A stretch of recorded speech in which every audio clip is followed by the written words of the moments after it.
Assalamualaikum warahmatullahi wabarakatuh. Waalaikumsalam warahmatullahi wabarakatuh. Masih kerasa ya nafas kita mengalir gitu.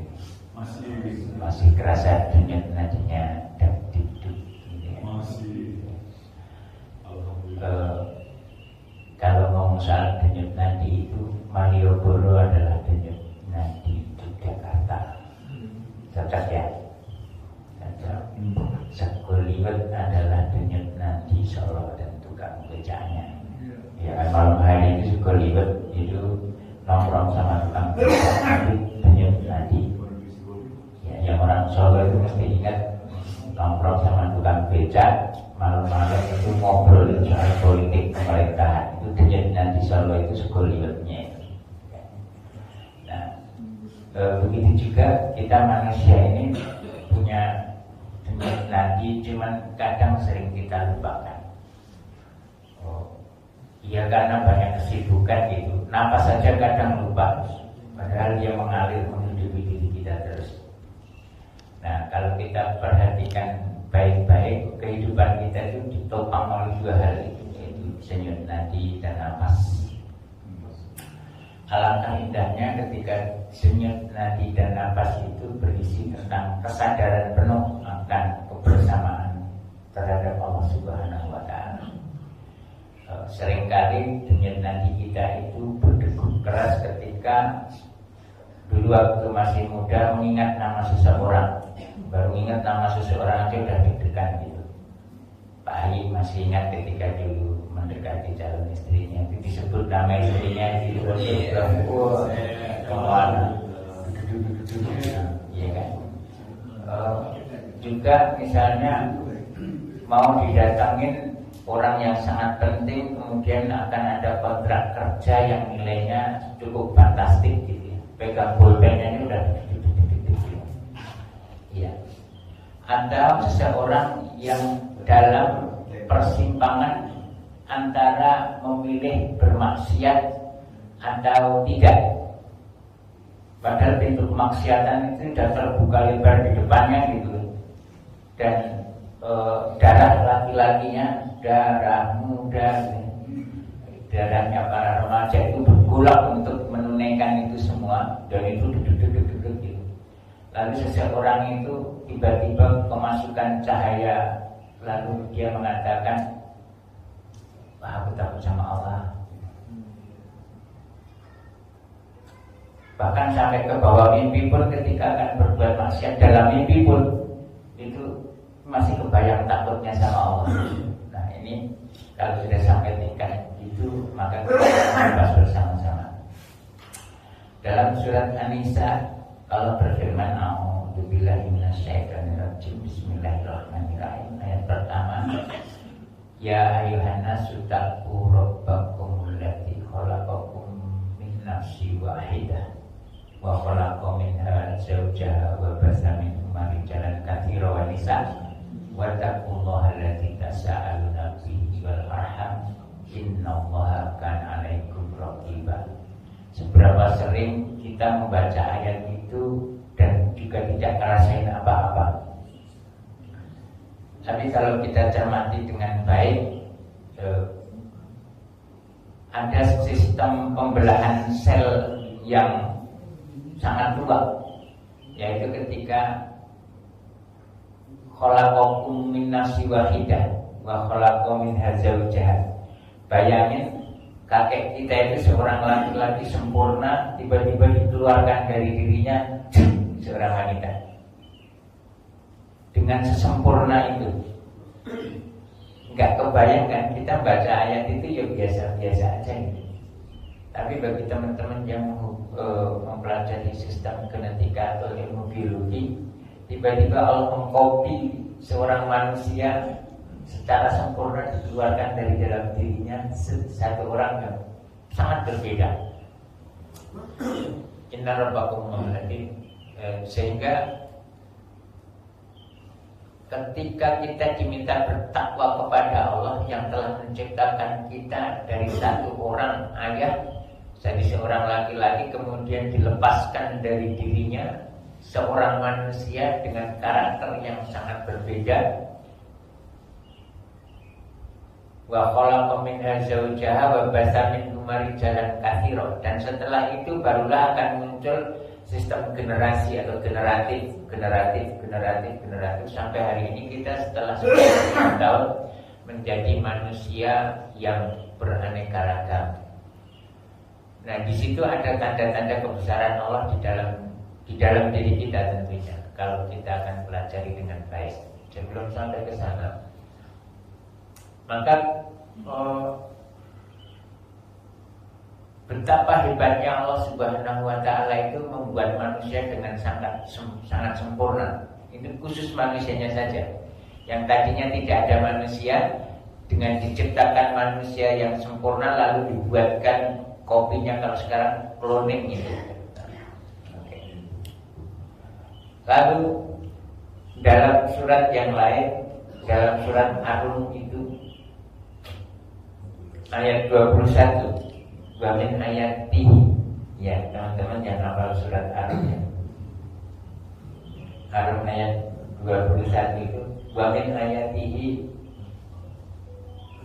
an khalaqa anfusikum azwajan litaskunu ilaiha wa ja'ala bainakum mawaddah wa rahmah. Sangat clear. Ini tentang wa min ayatihi, simbol. Jadi teman-teman kalau lihat simbol lalu lintas belok kanan gitu jangan lurus. Ya, sebentar lagi akan ada jalan belok. Jadi simbol itu adalah sebuah tanda-tanda keberadaan situasi yang sebenarnya.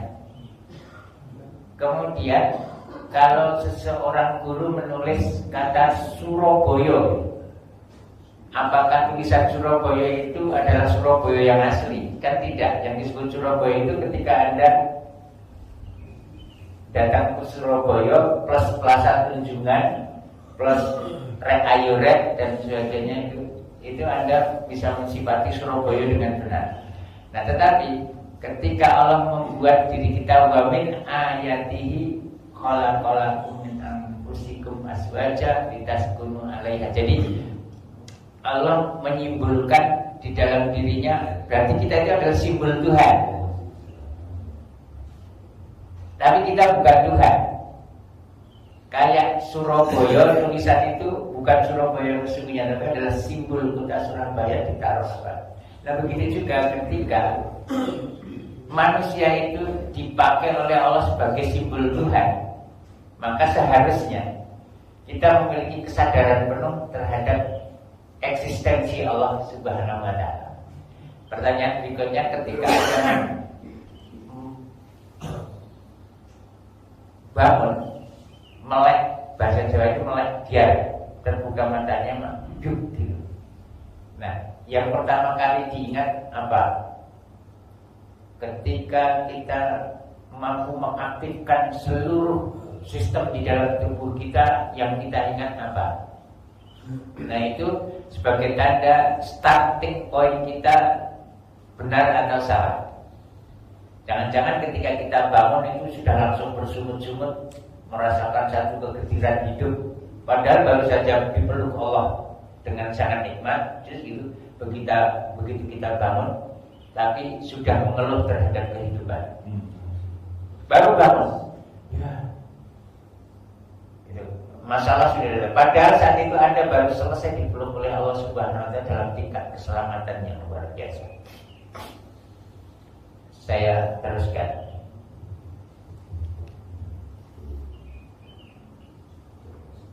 Bukankah Allah menciptakan manusia dengan cara yang ajaib, yaitu tanpa ayah dan ibu, lalu setelah sempurna fisiknya Allah tiupkan ruh?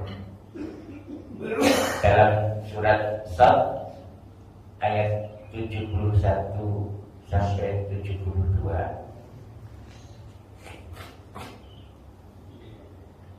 A'udzubillahi minasyaitonir rajim. Bisa dibuka.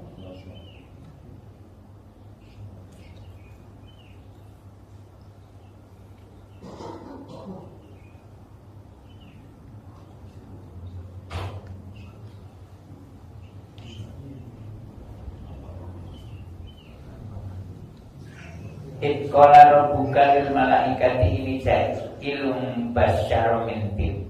Ingatlah ketika Tuhanmu menciptakan manusia dari tanah. Fa idza sawaituhu fanafaktu fihi min ruhi faqa'u lahu sajidin. Lalu Allah meniupkan daripadanya ruh dari ruhnya, kemudian faqa'u lahu sajidin. Lalu semuanya bertubi-tubi bersujud kepada Allah Subhanahu wa taala.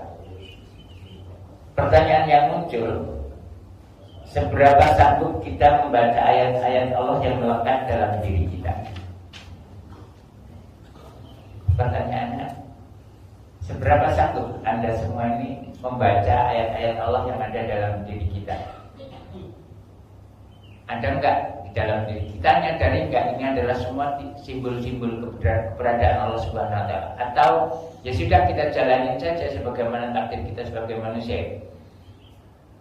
Padahal hidup kita sudah cukup lama ini. Allah menjadikan dunia dan seisinya dengan ilmunya, lalu dia berkata kun. Jadi ya, kemudian Allah meliputi dunia dan seisinya dengan ilmunya. Allah liputin ini semua dunia dan seisinya dengan ilmunya. Jadi semuanya adalah ilmu Allah dimanifestasikan. Jadilah alam semesta dan segala isinya dan segala takdirnya. Setelah Allah bermanifestasi dengan itu semua, lalu Allah menciptakan makhluknya berbagai-bagai sehingga menjadi kita seperti ini. Lalu seberapa sadar kita tentang ayat-ayat Allah yang nempel di diri kita? Kita mulai dengan ilmu. Tahun berapa Anda sadar bahwa Anda bisa membedakan aku, kamu? Dulu waktu Nabi Adam diciptakan belum ada ilmu psikologi ya Pak ya, belum ada penelitian ilmu psikologi. Allah mengajarkan sendiri kepada Nabi Adam. Nah setelah manusia banyak jutaan itu baru muncul ilmu psikologi, orang mempelajari tentang kejiwaan. Nah ini sekarang diantaranya ilmu yang diajarkan oleh Allah kepada kita itu tentang aku dan kamu.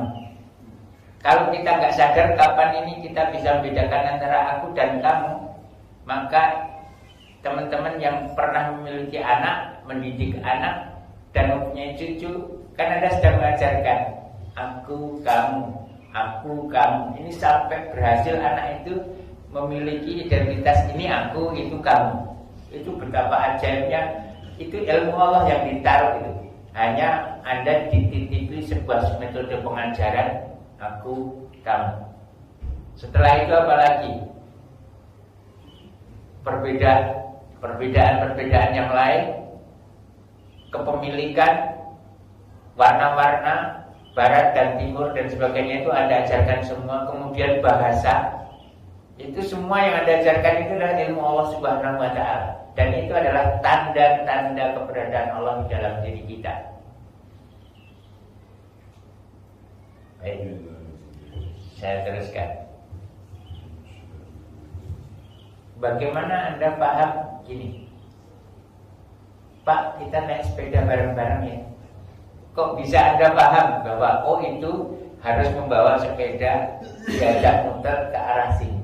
Pak, ayo kita sholat bareng-bareng ya. Bagaimana mungkin Anda ini bisa paham dan sebagainya? Itu semua adalah ilmu Allah Subhanahu wa taala yang ditaruh di dalam diri Anda, lalu Anda menyadarinya dengan penuh.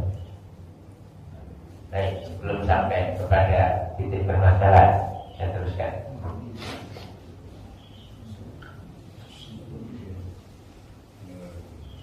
Apabila kita menjawab, ya saya sudah mengetahui tanda-tanda Allah di dalam diri kita, dampak apa yang Anda rasakan saat mengetahui kebersamaan Allah dalam hidup kita? Sudah berdampak belum nih? Misalnya jawab, oh iya saya sudah tahu bahwa di dalam tubuhku itu ada tanda-tanda Allah Subhanahu wa taala. Lalu pertanyaan berikutnya, apa dampak yang ditimbulkan dari pernyataan Anda itu? Oh iya kok, saya tahu bahwa ini ada ayat-ayat Allah dalam diri.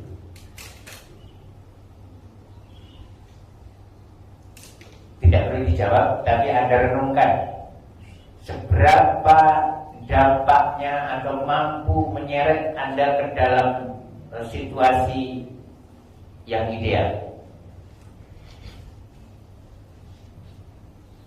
Fenomena pengetahuan sudah saya sampaikan, simbol-simbol ayat-ayat sudah saya sampaikan. Kemudian apalagi yang dititipkan oleh Allah kepada kita selain ilmu? Umur, kesehatan, harta atau kepemilikan, hidup dan mati. Itu semua adalah tanda-tanda Allah Subhanahu wa Ta'ala. Umur, kalau Anda yakin, oh iya umur, oh iya kesehatan, oh iya harta dan kepemilikan, oh iya hidup dan mati. Itu semua adalah tanda-tanda eksistensi Allah Subhanahu wa Ta'ala. Padahal itu ya biasa-biasa saja. Orang tidak beragama juga sadar itu. Saya punya umur, saya punya kesehatan. Kemudian orang tidak beragama pun juga bisa mengeksploitasi kesehatan. Orang tidak beragama bisa menjadi dokter kok. Orang tidak beragama bisa menjadi ahli teknologi berpengetahuan sangat tinggi. Orang beragama juga bisa memprediksi umur seseorang dan sebagainya. Tapi bagi orang-orang yang mendalami tentang spiritualitas, maka akan cukup berbeda. Dengan itu kita dapat menikmati kehidupan beragama melalui jalur ya baik. Dalam semua keadaan itu Allah titipkan denyut nadi dan nafas. Sekarang masuk kepada bagian yang sangat penting. Dalam semua keadaan itu Allah titipkan denyut nadi dan nafas. Pada saat Anda punya umur, itu juga dibarengi denyut nadi dan nafas. Pada Anda sehat dan sakit, juga dibarengi denyut nadi dan nafas. Saat Anda sedang mencari harta dan mengumpulkan dan melepaskannya, Anda dibarengi juga dengan denyut nadi dan nafas. Saat Anda tua dan muda, dibarengi dengan denyut nadi dan nafas. Jadi dia menyertai Anda dalam segala keadaan. Tidur pun denyut nadi dan nafas itu menyertai keberadaan Anda. Lalu dengan itu kita dapat menikmati kehidupan beragama melalui jalur syariat. Dengan denyut nadi dan nafas itu, maka kita bisa menikmati kehidupan beragama dengan jalur syariat. Kemudian ada yang bisa menikmatinya lagi dengan thariqah. Ada yang meningkatkannya lagi, menikmati kehidupan beragama itu dengan hakikoh. Ada yang meningkatkan lagi, menikmati kehidupan beragama itu dengan ma'rifah. Apakah harus ma'rifah? Tidak. Apakah harus hakikoh? Tidak. Apakah harus thariqah? Tidak.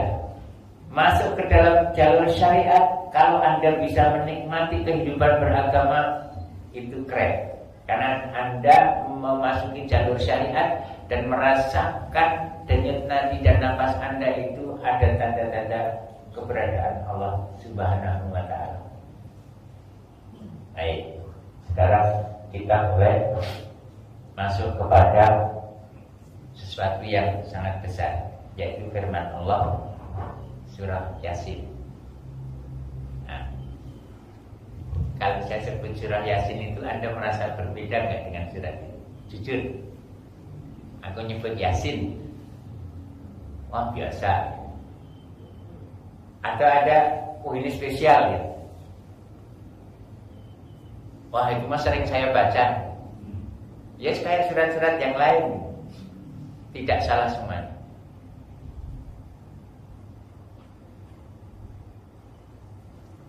Saya ingin bertanya, tolong jawab. Kalau Anda membaca surat Yasin, ada sesuatu yang berbeda nggak di dalam benak Anda gitu? Oh lama. Kalau Anda membaca surat Waqiah, kroso beda nggak? Ini rasanya Waqiah gitu. Kalau Anda membaca Al-Baqarah, Ya, biasa aja gitu. Saya tak praktek misalnya.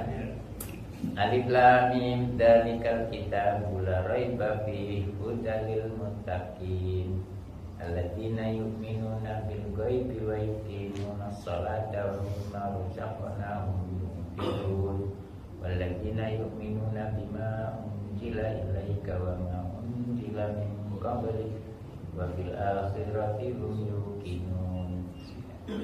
Yasin wal Qur'anil Hakim innaka laminal mursalin ala siratim mustaqim tanzilan azizir rahim litundira qauman ma undira abahum fahum ghafilun. Beda nggak? Beda ya. Idza waqa'atil waqi'ah laisa liwaqa'atiha kadibah khabidatur rafi'ah idza rujatil ardu rajja wa bisatil jibalu bassa bahkan haba'an mumbassa. Oke. Saya mengambil 3 contoh itu harusnya Anda merasakan perbedaan dari ruh yang setiap Anda baca. Harusnya ya, namanya harusnya. Tapi kalau belum, ya namanya belum, nggak bisa dipaksa. Apalagi Anda hanya merasakan Yasin tok, yang lain enggak. Ya ditanya apa bedanya, yang nggak ngerti bedanya, yang dibaca Yasin tok. Yasin, asal itu pokoknya Quran itu Yasin gitu. Kalau ada misalnya proyek 2122, ternyata ada surat itu ya, sampai kaget. Karena apa? Tahunya Quran adalah Yasin. Nah, yang lebih keren lagi, misalnya, ini lebih keren nih. Yasin wal Qur'anil Hakim innaka laminal mursalin ala siratim mustaqim tanzilal azizir rahim ditundiro apa terusnya. Anda merasakan eksistensi Nabi Muhammad Sallallahu Alaihi Wasallam dengan syariat yang dititipkan kepadanya dan diajarkan sampai kepada Anda, lalu Anda mengakui kerasulannya, innaka laminal mursalin ala siratim mustaqim. Sedang sirat yang dibawa oleh Nabi Muhammad itu Anda jalani hari ini. Dan sirat yang diturunkan itu adalah Tanzil Azizir Rahim. Benar-benar ya Anda meyakini itu diturunkan dari sisi Allah Subhanahu wa taala. Untuk apa? Litung diro qaumam ma undiro abahum fahum ghafilun. Anda memiliki kekuatan untuk mengajak orang lain melakukan kebenaran berdasarkan risalah yang dibawa oleh Nabi Muhammad SAW, dan kebenarannya dijamin dari sisi Allah Subhanahu wa taala. Dengan Anda membaca bagian awal surat Yasin aja. Belum sampai ke berikut-berikutnya. Jadi Anda memiliki keyakinan penuh tentang hal itu, sehingga bila suatu ketika Anda sampai pada bagian ini, a'udzubillahi minasyaitonir rajim. Inna ashabal jannati yauma fi suhulin fatihun hum wa asbajuhum fi dilalin al-araikim tabiun lahum fiha fatihatu wa lahum ma yada'u salam qaulan min rabbir rahim famtazil yauma al dan seterusnya. Sekarang ini, ketika Anda mensifati dan menghayati itu, inna ashabal jannati dan seterusnya, Anda merasa, oh, ini kayaknya aku di situ deh. Sugulim bagi bagus. Wa azwajuhum, aku dan para istri-istriku. Anda langsung merasa itu. Fi dilalin dalam naungan Allah, para istri-istriku Pak Rudi. Oh, bukan para istri saja. Iya, ketemu istrimu, ya Pak Ibu ketemu juga, tapi ada istri-istri. Rumba azwaju fi tilalin alal araikim muttaqin. Salam qaulam mir rabbir rahim. Anda merasa itu Anda dikasih salam sama Allah. Sedang membaca ini loh. Sedang hari ini Anda baca itu salam qaulam mir rabbir rahim. Anda merasa itu nanti adalah sambutan Allah yang akan diberikan kepadaku. Nah, wamtazil yauma ayyuhal mujrimun, bukan. Anda langsung gitu kan? Wamtazil yauma ayyuhal mujrimun. Anda sebagai orang yang sering baca ini bukan aku nih. Ini harus kerasa, Pak. Banyak orang wamtazil yauma ayyuhal mujrimun. Ketika ada perintah, misah-misah orang mujrim, bukan aku kan bukan mujrim.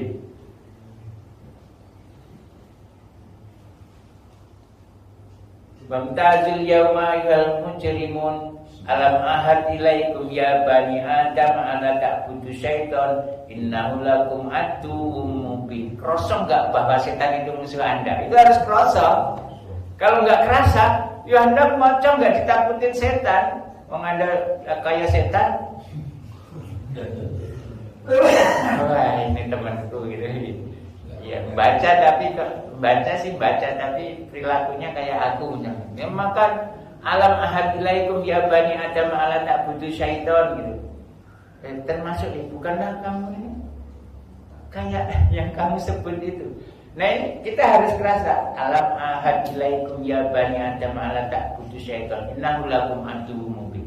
Jadi program Allah pertama itu kita disuruh bermusuhan loh kalau mau Anda tahu. Kulnah itu ba'dukum libatin adu. Mulanya kalau kita itu senang gelut biasa. Wong program pertama Allah turunkan kita ke dunia itu kakek kita itu gelut kok. Buktinya apa? Punya anak misalnya Adam nggak sempat gelut, ya buktinya putra Nabi Adam langsung gelut saat itu. Karena kalah sama firman Allah. Maka ketika di sini alam ahad ilaikum ya bani adam ala ta'budu syaitan innahu lakum aduwwum mubin. Fattaqadu aduwa, ambil setan itu sebagai musuh.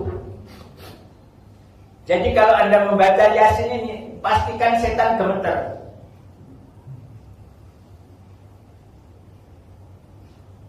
Kenapa? Karena Al-Quran masuk ke dalam urat nadimu. Ini ngalir gitu loh, Pak. Masuk ke nadimu, masuk ke otak, masuk ke seluruhnya, itu masuk. Sehingga setan yang sempat masuk karena Anda nonton TV kelamaan itu kedesak. Ya kan mata kita mendelong gini kan, gitu kan. Kemudian Anda wudu, lalu baca Yasin. Yasin masuk ke dalam urat nadimu. Setan yang sempat bersandar di dalam jantungmu itu buyar, kedesak. Sehingga ketika ada perintah wamtazul yauma ayyuhal mujrimun, Anda enggak tertarik oleh dia. Karena Anda punya sisi keselamatan. Salam qaulam mir rabbir rahim. Wamtazul yauma ayyuhal mujrimun alam ahad ilaikum ya bani adam ala ta'budu syaitan innahu lakum aduwwum. Anik buduni hada siratin mustaqim.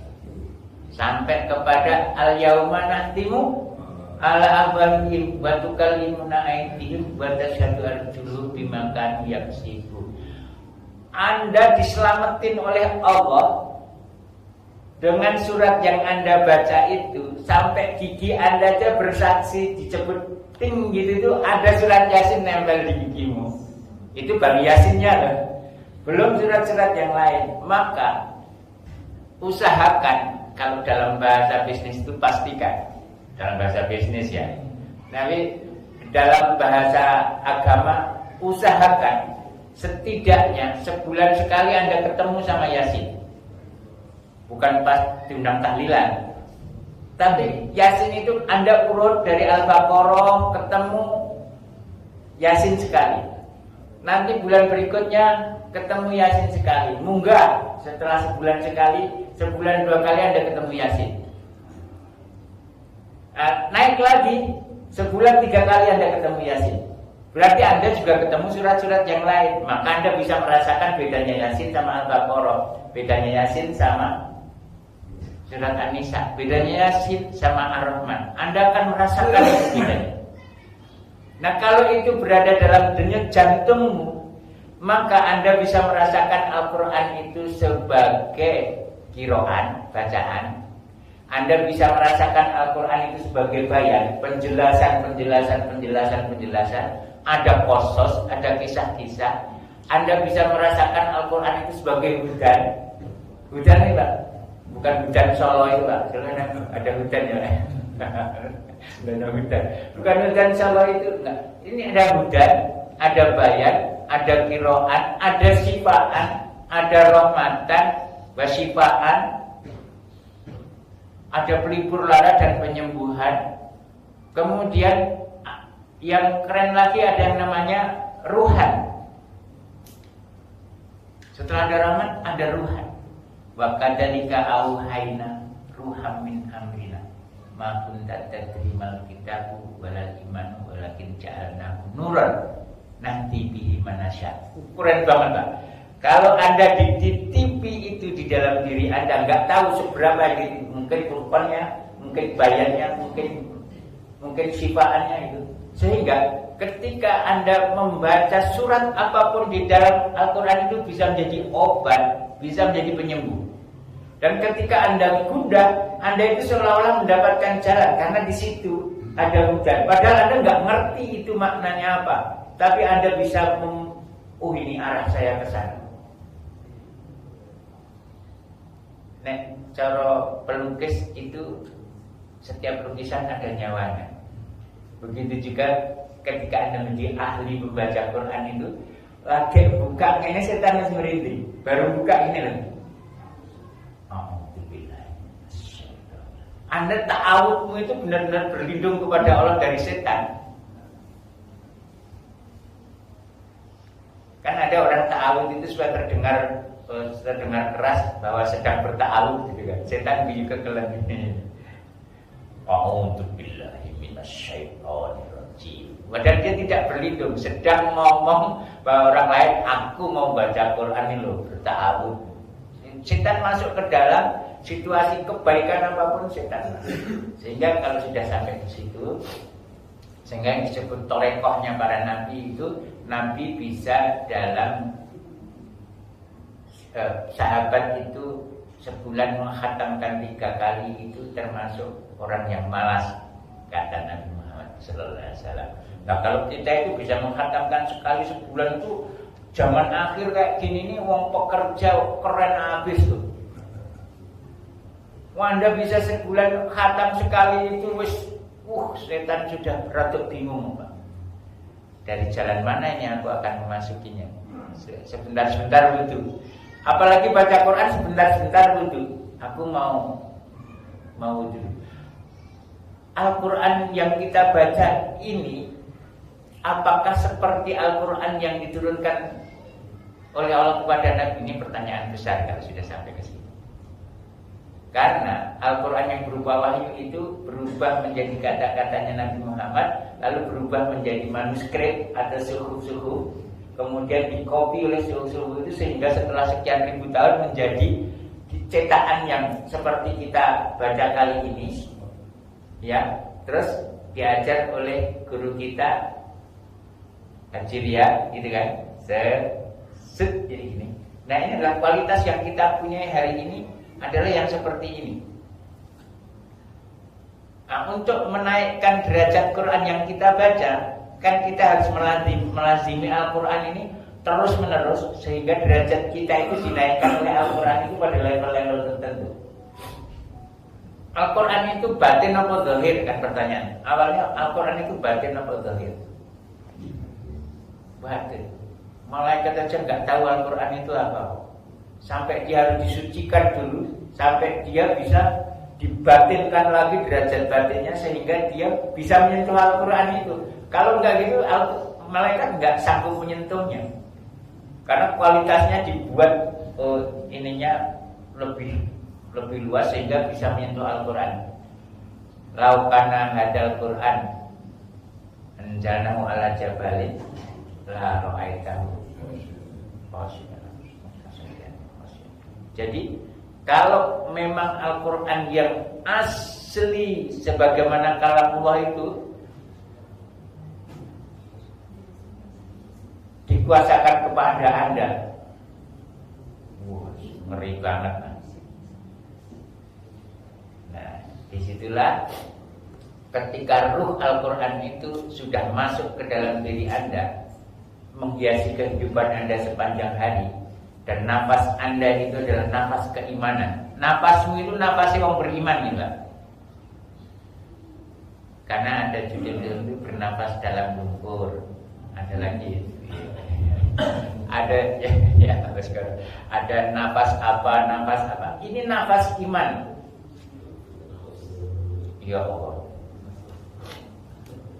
Nafas orang beriman itu ya sama kalau disebuli di kaca ya mengandung uap. Bodoh aja. Tapi ini nafasnya orang beriman. Nafasnya orang beriman itu nek disebul ke dalam air. Wacak ke ayat kursi gitu, Pak. Ngedapi-dapi, Pak. Nafasnya orang beriman loh. Anu suan ning daleme Pak Haji Mudori sih.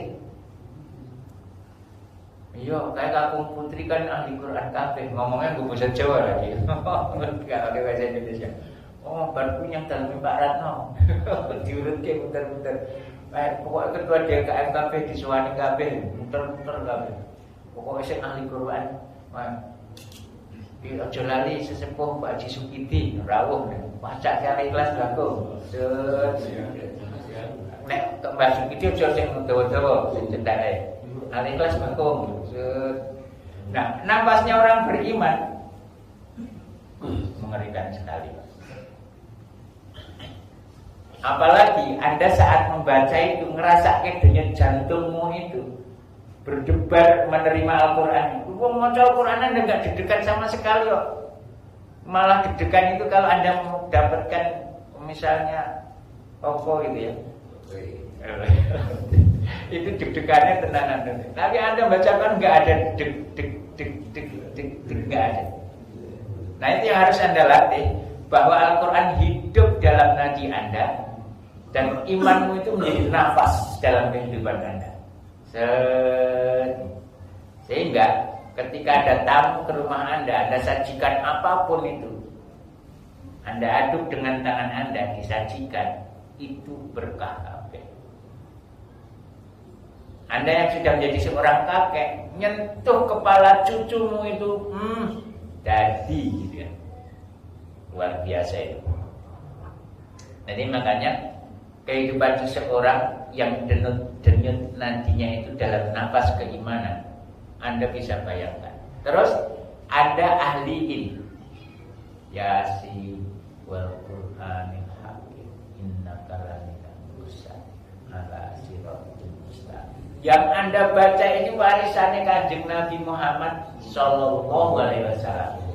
Nek ora percaya Anda baca doa tanpa Anda mengimani Nabi Muhammad sallallahu alaihi wasallam, orang manfaat, orang jadi. Sehebat apapun Anda skill bacaanmu itu, tapi imanmu itu enggak ada kepada Nabi Muhammad sallallahu alaihi wasallam, orang jadi. Yes. Jadi salah satu triknya adalah bersolawat kepada Nabi itu adalah untuk mengalirkan pada lorong yang benar dengan aliran air yang deras, dan isinya itu adalah syariatnya Nabi Muhammad sallallahu alaihi wasallam. Nah, torekote Nabi itu Anda jalankan, torekote para sahabat itu Anda jalankan, maka Anda bisa mencapai hakikat. Hakikat Al-Quran itu kerasa hidup dalam jiwa. Maka ketika salamun qaulam mir rabbir rahim, itu tuh Anda merasa disapa Allah Subhanahu wa ta'ala. Pengen sampai di situ enggak? Mau. Ya.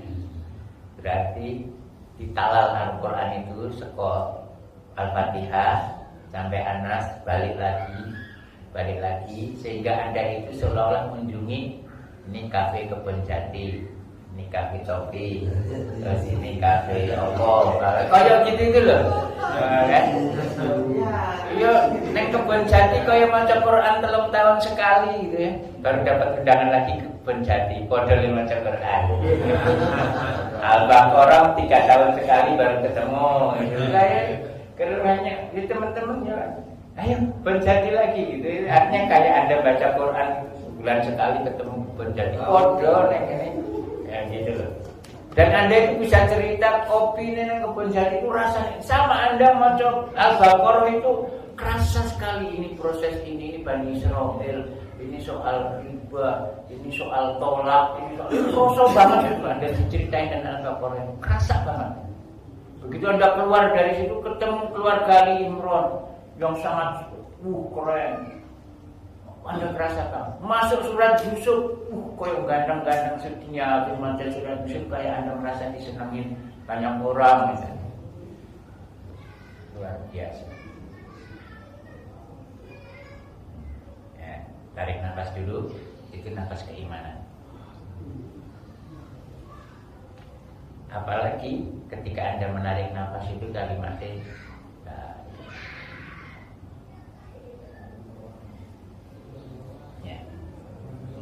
susah kalau sambil narik nafas sambil mengucapin itu susah, maka dikir kudu dikir tidak lisan, dikir kolab.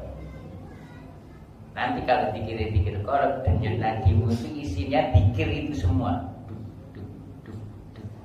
itu dikir itu semua.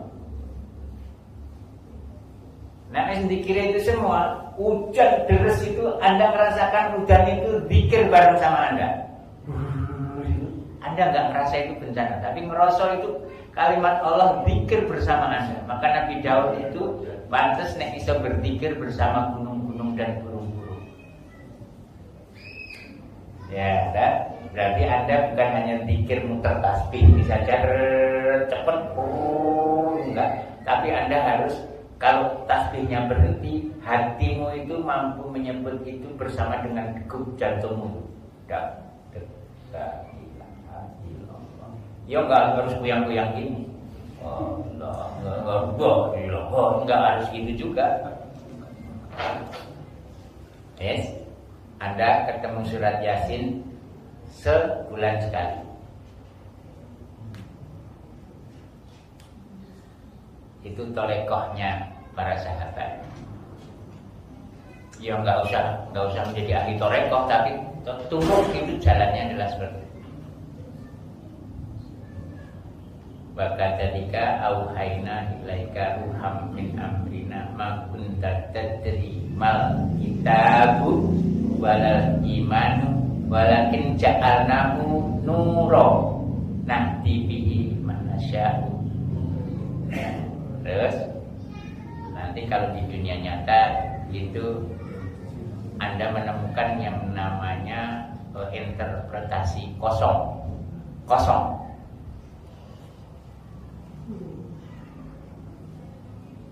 Tidak melihat apa-apa, tidak merasakan adanya apa-apa, tidak bisa didefinisikan.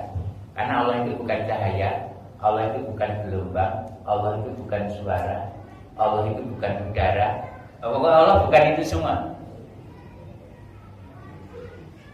Ya.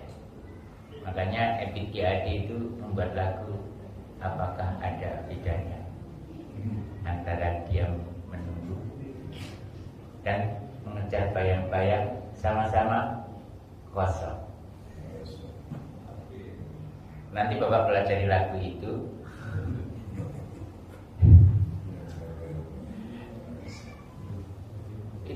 Itu ada syair yang sangat keren.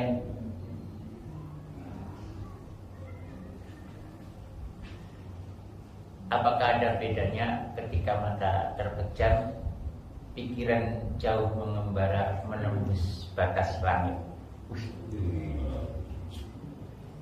Jadi misalnya cintamu telah membakar jiwa.